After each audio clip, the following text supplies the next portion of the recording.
Hello दोस्तों, मैं हूं आपका होस्ट एंड दोस्त विनोद कुमार कुशवाहा और आप देख रहे हैं सीने talker channel.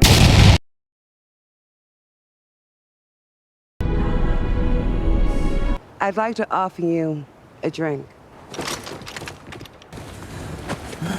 Commander, you're alive because you're useful to us. Zephyr Galat, in honor of your rising as the next Proxima, Empire will build a moon-wide desalination system. Your people will never go without clean drinking water again.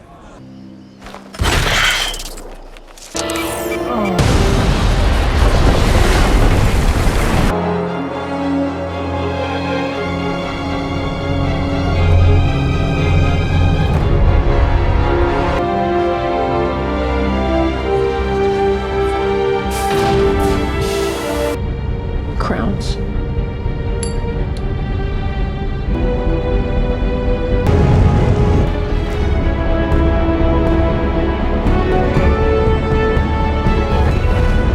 तो आज के इस video में हम foundation TV series के episode number 7 की story को आपके सामने एक्सप्लेन करने वाले हैं। तो इस एपिसोड की कहानी की शुरुआत एंथोर बेल्ट के नजारे को दिखा के शुरू होती है और ह्यूगो और सैल की बातचीत से हमें पता चलता है कि यहाँ पर पैलेडियम का खनन होता है और ये भी पता चलता है कि जब एम्पायर ने अपनी तकनीकी सहायता देना बंद कर दिया तो यहाँ पे काम करने वाले लोग अपने इक्विपमेंट को छोड़ के यहाँ से भाग गए और ह्यूगो सैल से बताता है कि उसने तब से यहाँ पे या इतनी दूर कभी भी सफर नहीं किया है, जिस पर फारा उसे बोलती है कि दूसरे शब्दों में कहे तो तुम अपने लोगों को छोड़कर यहाँ से भाग गए, जिस पर ह्यूगो उसे जवाब देता है कि इन बची हुई चीजों पे लड़ने के लिए या उस पे हक जमाने के लिए एक थेस्पियन बहुत ज्यादा कम था। और तभी उन्हें सिप बताती है कि वो लोग अपनी मंजिल के बहुत करीब पहुंच चुके हैं और जब वो लोग थोड़े करीब जाते हैं तो उन्हें इनविक्टस जंगी जहाज दिखाई देता है और इस इनविक्टस के बारे में हम लोग पिछले एपिसोड में सुन चुके हैं, जहाँ पर फारा ने रोहन को बताया था कि सैल ही एक इकलौती कुंजी है जिसकी वजह से वो लोग वहाँ तक या उसे हासिल कर सकते हैं। और हमें पता चलता है कि ये शिप सम्राट टॉरेलियन का है और इस शिप के बारे में बात करते हुए पता चलता है कि इस शिप को एम्परर ग्रहों को नष्ट करने के लिए यूज किया करते थे और 700 साल पहले बिना किसी सुराग के ये गायब हो गया था और इस शिप को ढूंढते वक्त ना ही इसका मलबा मिला और ना ही किसी हादसे का संकेत मिला था और पूरे आकाश गंगा में बहुत सी जगहों पे बहुत लोगों ने इसे देखे जाने का दावा भी किया था, लेकिन कभी भी ये शिप किसी के हाथ नहीं लगा और बहुत बार संपर्क करने के बावजूद भी ये कभी भी एक जगह पे 2 बार से ज्यादा नहीं दिखा है। और कमांडर उन्हें बताता है कि यह एक जंप शिप है और इसके बारे में राज सरकार के कुछ चुनिंदा लोगों को ही पता होता है और तुम्हें इस जहाज को लेने की अनुमति देने से पहले एम्परर के लोग इसे आउटर रीच में ले जाने से पहले ही तबाह कर देंगे। और फारा उसे जवाब देती है कि इस शिप के बारे में किसी को भी मालूम नहीं है कि ये शिप यहाँ पे है। और जब लुइस पायरेन उससे बोलता है कि तुम कभी भी इसके अंदर नहीं जा पाओगी क्योंकि एयरलॉक सिस्टम कभी भी तुम्हारे लोगों के लिए नहीं खुलेगा, जिस पर फारा कमांडर के हाथ को चीरते हुए बताती है कि तुम्हारे शाही नैनोबॉट्स उन्हें जल्दी ठीक करने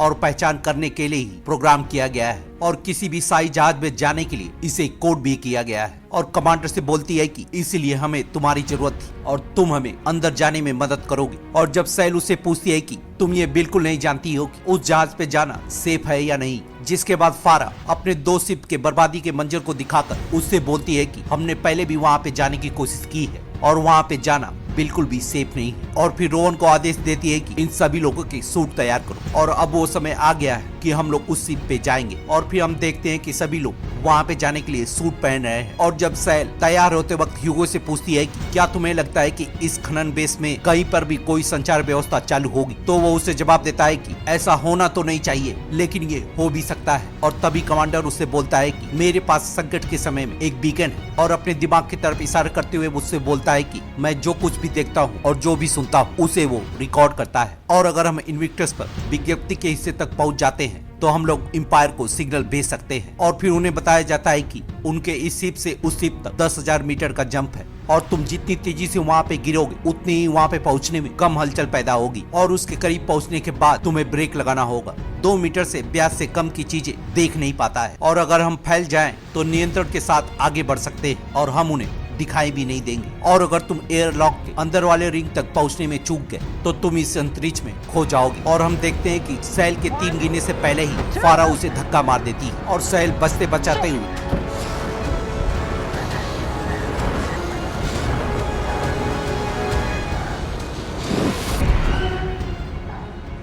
शिप पे उतर जाती है और फिर हम देखते हैं कि ह्यूगो के सिवा सभी लोग एक एक करके उतर जाते हैं और ह्यूगो के सूट में खराबी हो जाने के कारण वो वहाँ पे पहुँचने से पहले ही तैरते हुए उनसे दूर हो जाता है और सैल के कोशिश करने के बावजूद भी वो उसे पकड़ नहीं पाती है और फारा उससे कहती है कि तुम्हें अपना दुख पीना होगा क्योंकि इन सब चीजों के लिए हमारे पास समय नहीं। और फिर हम देखते हैं कि कहानी यहाँ से शिफ्ट होकर मेडन पे चली जाती है और जब डेवर्जेल ब्रदर डे के पास जाकर मदर के सम्मान में झुकने के लिए माफी मांगती है तो ब्रदर डे उससे कहता है कि मैं भी जानना चाहता हूँ कि तुमने वो क्यों किया, क्योंकि हम पिछले एपिसोड में देख चुके हैं कि जेफर के स्पीच के बाद जब सभी लोग मदर के सम्मान में झुकते हैं तो डेवर्जेल भी वहाँ पे झुक जाती है और वो बोलती है कि अगर मैं वहाँ पे नहीं झुकती तो ये मेरे विश्वास का पूरी तरह से विरोधाभास होता। और ब्रदर डे उससे बोलता है कि तुमने वहाँ पे एक प्रजा नायक को नमन किया है, जिस पर डेवर्जेल उसे करेक्ट करते हुए बोलती है कि मैंने वहाँ पे मदर को नमन किया था, जिस पर ब्रदर डे गुस्सा होते हुए उससे बोलता है कि मैं तो एक अनुवांशिक नकल हूँ और मेरी कोई माँ नहीं, जिस पर डेवर्जेल उसे बोलती है कि मैं जेफर हलीमा के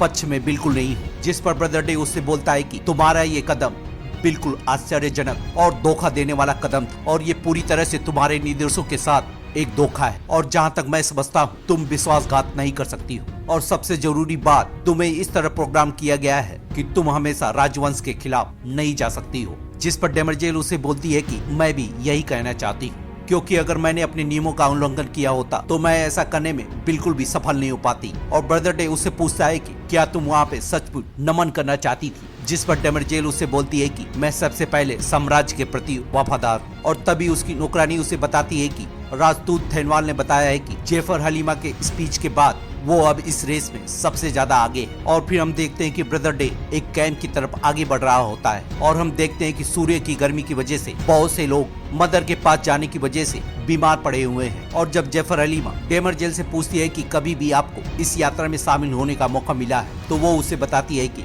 बहुत साल पहले इस यात्रा में शामिल होने का मौका मिला था। और जेफर हलीमा उन्हें बताती है कि बहुत सारे लोग मदर की कोख तक पहुंचने की कोशिश में या तो जल जाते हैं या अंधे हो जाते हैं या फिर वहां तक पहुंचने की कोशिश में मारे जाते हैं। और फिर ब्रदर डे उससे पूछता है कि आखिर तुम मुझसे क्या चाहती हो, और वो उससे बोलती है कि मैं चाहती हूँ कि आप अनुवांशिक राजवंश का अंत कर दे। और जब ब्रदर डे अपने किए गए कामों को और आदेशों को उसे बताने लगता है तो वो उसे बताती है कि मैं आपको पूरी तरह से क्लियर करना चाहती हूँ कि मैं केवल वही सिखाती हूँ जिस पर मैं खुद विश्वास करती हूँ, और मेरा विश्वास है कि अनुवांशिक राजवंश हम सभी लोगों को विनाश की तरफ ले जा रहा है। और ब्रदर डे उसे बोलता है कि तुम्हें दूर दूर तक कोई समझ नहीं है कि मेरे पारिवारिक क्रम ने क्या क्या हासिल किया है। जिस पर हलीमा उसे बताती है कि तुम सभी लोग एक मरे हुए आदमी के अहंकार की गूंज हो जो स्वभाव से अपनी कमियों को समझने में पूरी तरह से असमर्थ रहा है, और कोई निष्प्राण व्यक्ति यानी कि बिना आत्मा वाला व्यक्ति खुद को नहीं पहचान सकता है। और मेरा मानना है कि स्वर्गीय डॉक्टर सेल्जर ने भी तुम लोगों से कुछ ऐसा ही कहा था। जिस पर ब्रदर डे उसे कहता है कि अगर तुम ऐसा समझती हो तो मुझे माफ करना, तुम्हारी पूरी जिंदगी तुम्हारी इस बात को कोई भी नहीं सुनेगा। जिस पर हलीमा उसे जवाब देती है कि आप यहाँ पे मुझसे बात करने के लिए इसलिए आए हैं क्योंकि आप जानते हैं कि लोग मुझे सुन रहे हैं, और मुझे यकीन है कि आपके यहाँ आने की तैयारी में मेरे यहाँ पे नेता बनने की संख्या के बारे में जरूर पता चला होगा। और वो उससे पूछती है कि आपके स्टार ब्रिज के विनाश में कितने लोग शामिल थे। जिस पर ब्रदर डे उसे बोलता है कि तुम मुझे धमकी दे रही हो। जिस पर वो उसे जवाब देती है कि मैं आपके सवालों का जवाब दे रही हूँ। और फिर हम देखते हैं कि वो उसे इग्नोर करते हुए और अपनी सलाहकार की मदद लेने की एडवाइस देकर चली जाती है। और इधर हम देखते हैं जब वो लोग आगे बढ़ रहे होते हैं तभी सेल्वार कुछ सोचने के बाद लुइस पायरेन को पीछे हटने को कहती है और उसे बताती है कि तुम और जिसेंटा बहुत ज्यादा कम दूरी पे हो। और तभी शिप की सुरक्षा प्रणाली एक्टिवेट होते हुए उन पे हमला करने लगती है। और फिर हम देखते हैं कि कुछ लोग उसे रोकने की कोशिश करते हैं।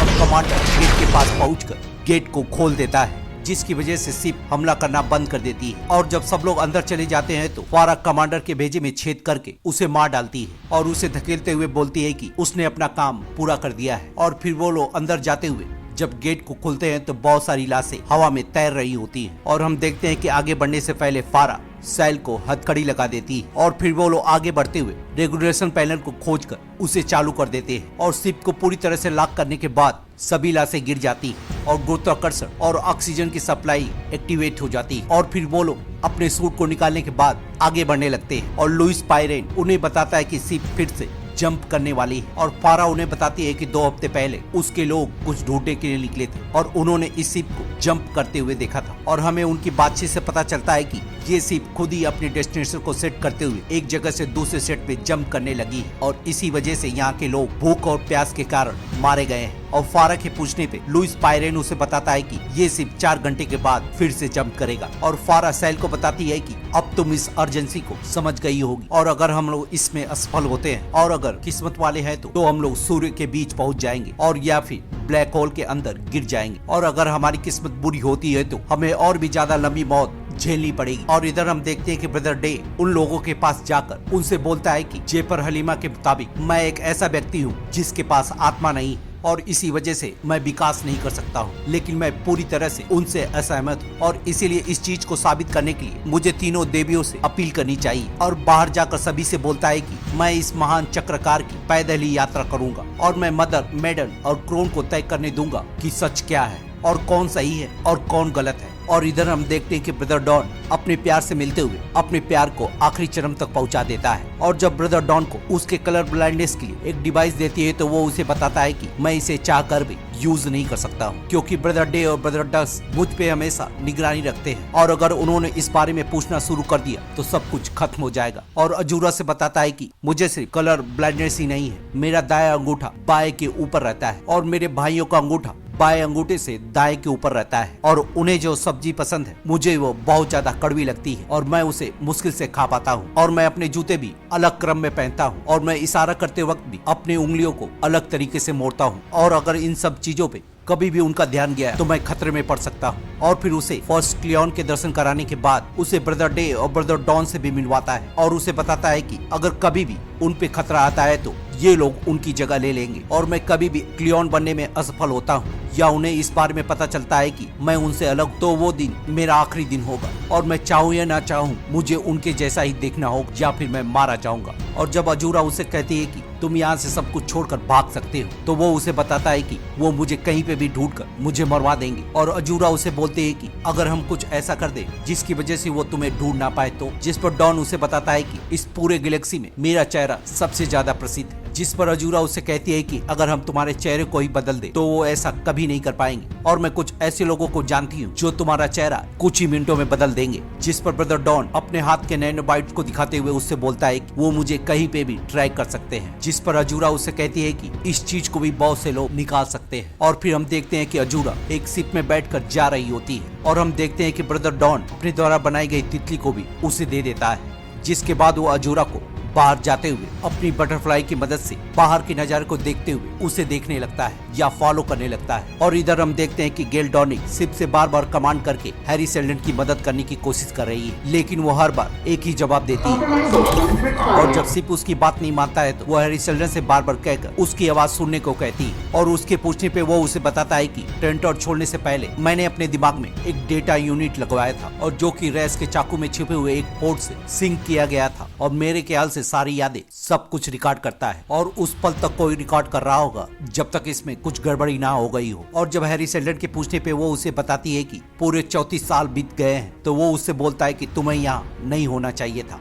और जब हैरी सेल्डन यहाँ और फाउंडेशन के बारे में बातचीत करने के बाद उससे रेस के बारे में पूछता है तो वो उसे रेस के बारे में सारी सच्चाई बता देती है। और जब हैरी सेल्डन को रेस की मृत्यु की खबर मिलती है तो उसका दिमाग चकरा जाता है और उसका प्रोजेक्शन गायब हो जाता है। और इधर हम देखते हैं कि जब अपने एक साथी से बातचीत करते हुए उसे फाइट करने के लिए मना रही होती है तभी वो उसे रोक लेती है और एक ग्लास से कुछ उठाने के बाद उन्हें एनर्जी वेरियर का नजारा दिखाती है और उसे डिफ्यूज करने के लिए फारा को उसकी हथकड़ियां खोलनी पड़ती है। और फिर हम देखते हैं कि बंदूक की नोक पे सैल उस एनर्जी वेरियर को डिफ्यूज कर देती है और दरवाजा खुलने के साथ ही वो लोग उसके अंदर चले जाते हैं और फिर फारा बंदूक की नोक पे उसे हथकड़ियां पहना देती है। और फिर हम देखते हैं कि आगे बढ़ने के साथ वहाँ पे लड़ाई शुरू हो जाती है।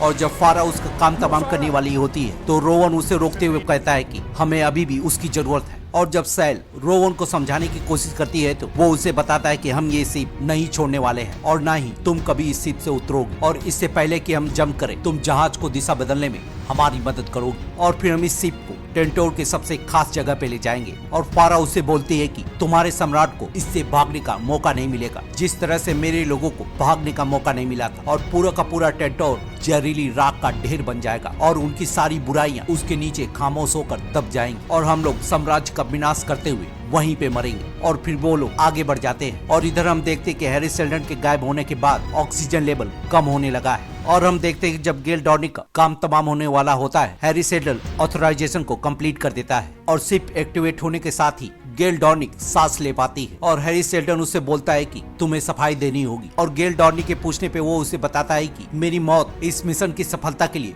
बहुत ज्यादा जरूरी थी, और गेल के फिर से पूछने पे वो उसे बताता है कि फाउंडेशन को प्रेरित करने के लिए मुझसे ज्यादा कई व्यक्तियों की जरूरत थी, और एक ऐसा झूठ जो सदियों तक टिका रहा है, और इस झूठ ने काम भी किया है। और अवतरित होते हुए उसे पूछता है कि क्या तुम्हें याद है कि टर्मिनस के लिए हमारी मृत्यु दर कितनी थी? 34.2%. लेकिन उसकी असली दर उससे भी आधी है, और मेरी मृत्यु ने ही फाउंडेशन को प्रेरित किया है। और गेल उसे बोलती है कि फाउंडेशन कोई धर्म नहीं है और ना ही तुम भगवान, जिस पर हैरी सेल्डन उसे जवाब देता है कि बिल्कुल नहीं, भगवान को चाकू नहीं भोंका जा सकता है, लेकिन आप उन्हें मार सकते हैं जो लोग उन पे विश्वास करना बंद कर देते हैं। और हैरी सेल्डन उसे बताता है कि मुझे लीथी सिंड्रोम और ये मुझे मेरे पिता से विरासत में मिला है, और तभी उन्हें उनका शिप बताता है कि वो लोग हेलिकॉन पहुंचने वाले हैं। और हैरी सेल्डन हेलिकॉन के नजारे को देखने के बाद गैल उससे पूछती है कि रैस को इस बारे में पता था, और हैरी सेल्डन उसे बताता है कि रैस को सब कुछ पता था और वो मुझसे मेरी मौत के बाद 1 या 2 हफ्ते के बाद वहाँ से गायब हो जाता और मुझसे यहाँ आकर मिलता। और गेल डॉर्निक उससे गुस्सा होते हुए बोलती है कि मैं इन सब चीजों से थक चुकी हूँ और तुम्हारा तय करना कि मुझे क्या करना है और कब और कहाँ जाना चाहिए। और वो उससे पूछती है कि आखिर तुम्हारा प्लान क्यों बदला, और हैरी उसे बताता है कि वो तुम्हें कभी भी छोड़कर जाने वाला नहीं था। और गेल उसे बोलती है कि तो इसलिए तुमने उसे अपने आप को मारने के लिए मजबूर किया ताकि वो मुझे छोड़कर जा सके, तुमने उसका इस्तेमाल किया है। जिस पर हैरी सेल्डन बोलता है कि ये गलत है, और हैरी सेल्डन उससे बोलता है कि रैस को यहाँ पे होना चाहिए था, तुम्हें नहीं। और जब गैल उस पे गुस्सा होने लगती है तो वो उसे बताता है कि जब तुमने अब्रेक्सस को सॉल्व किया था तो तुम चाहती तो इसे गुमनाम तरीके से जमा कर सकती थी, लेकिन तुमने गुमनामी के बजाय अपनी पहचान को चुना, और ना ही किसी ने तुम्हें ट्रेंटोर पे आने के लिए मजबूर किया था। और तुम अच्छी तरह से जानती थी कि इससे तुम्हें कितनी प्रसिद्धि मिलेगी और किस खतरे में तुम अपने परिवार को डाल रही हो, और तुमने ही ये रास्ता चुना था। और जब तुम्हें सम्राट के सामने पेश किया गया तो तुमने उनसे झूठ बोलने का रास्ता चुना। और गेल उसे बोलती है कि ठीक है, हम दोनों ही पाखंडी हैं, और अगर ये वाकई में साइको हिस्ट्री से तैयार किया हुआ मार्ग है तो तुम्हें उस सिंहासन अपने आप को मरवा देना चाहिए था, और आपके फॉलोअर को इसके बाद वहाँ से निकाल दिया गया होता और सारी चीजें तुम्हारे प्लान के अकॉर्डिंग होती। और हैरी सेल्डन उससे बोलता है कि ये सच है। और हैरी सेल्डन उससे पूछता है कि तुमने वहाँ पे अपने तैरने की रूटीन को क्यों तोड़ा था, और आखिर क्यों तुम मेरे केबिन में आई। और हैरी के बार बार पूछने पे जब गेल डॉर्निक उस सारे पहलों को याद करने लगती है तो 86,181,000 in the air. Awake. No difference, Miss Did you Dornick. say someone? I'm sorry. It's telling us. How are you awake? I'm sorry. Did you say someone?